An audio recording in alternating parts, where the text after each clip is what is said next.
Quand on part en stand-up paddle, il y a vraiment un élément de sécurité qui est primordial, c'est de regarder la météo. Alors ça peut paraître totalement anodin, mais il faut bien prendre en compte que la majorité des stand-up paddle qui sont sur le marché sont des stand-up paddle qui sont gonflables et donc qui sont extrêmement vulnérables au vent. Le vent fait partie de ces conditions météorologiques qui sont très importantes à vérifier avant de partir faire une balade, une promenade en stand-up paddle. Lorsqu'on veut aller faire une petite randonnée, aller se faire plaisir en famille ou avec des amis, il est toujours très important de s'assurer des meilleures conditions de sécurité et la météo fait partie de ces conditions qu'il faut vérifier. Parmi les conseils que l'on donne régulièrement et que certains pratiquants ont plutôt tendance à ignorer, ce sont deux choses. Éviter de partir lorsqu'on a un vent de terre, lorsqu'on est en mer, ce qui veut dire que ce vent va vous éloigner naturellement de la côte, sachant que la majorité des usagers sont restreints dans une zone de 300 mètres. Et il y a une bonne raison, c'est qu'au-delà de cette zone, on a en général des conditions supplémentaires qui doivent être remplies pour pouvoir circuler. On en a parlé dans la précédente vidéo sur la règle des 300 mètres. Alors si la météo n'est pas quelque chose qui est donné comme une vérification obligatoire, c'est vraiment la vérification de rigueur lorsqu'on va partir se promener. Alors aujourd'hui il fait très beau, on a des conditions en apparence qui sont excellentes, mais on a également un vent qui est soutenu.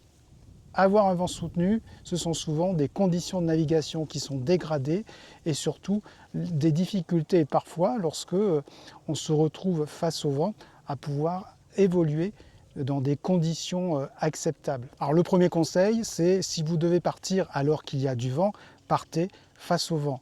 Vous allez obtenir un temps de déplacement qui va vous donner le majorant pour le temps de retour, tandis qu'à l'inverse, en partant vent de dos, on a l'impression que tout est facile et on va faire souvent des distances qui sont trop importantes par rapport à ses propres capacités pour revenir face au vent dans des délais qui sont acceptables. Alors par exemple, si vous avez mis 1h30 face au vent, vous pouvez estimer pouvoir rentrer à bon port en moins d'1h30, 1h20, parfois moins. Ça dépend de la force du vent, ça dépend de la configuration du plan d'eau que vous utilisez et également du matériel qui est à votre disposition.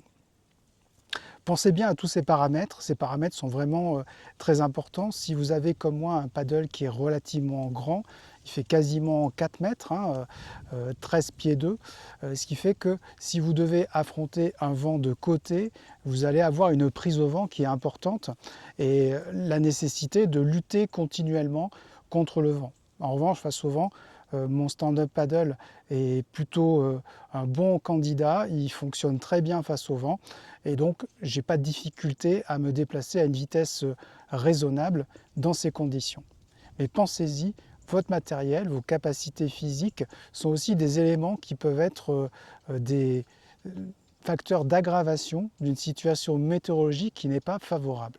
La règle de toute façon que dès que les conditions de vent sont trop aggravées, on ne sort pas en stand-up paddle, tout simplement parce que votre seul moteur, ce sont vos bras, ce sont vos capacités physiques et vous allez continuellement lutter contre une force qui est de toute façon largement supérieure à vos propres capacités. Le vent est l'un des facteurs qui cause chaque année des pratiquants qui sont en perdition et qu'il faut aller sauver et donc potentiellement mettre en danger des bénévoles ou des professionnels pour aller au secours de ces pratiquants. Donc soyez toujours prudents et respectez les règles de sécurité.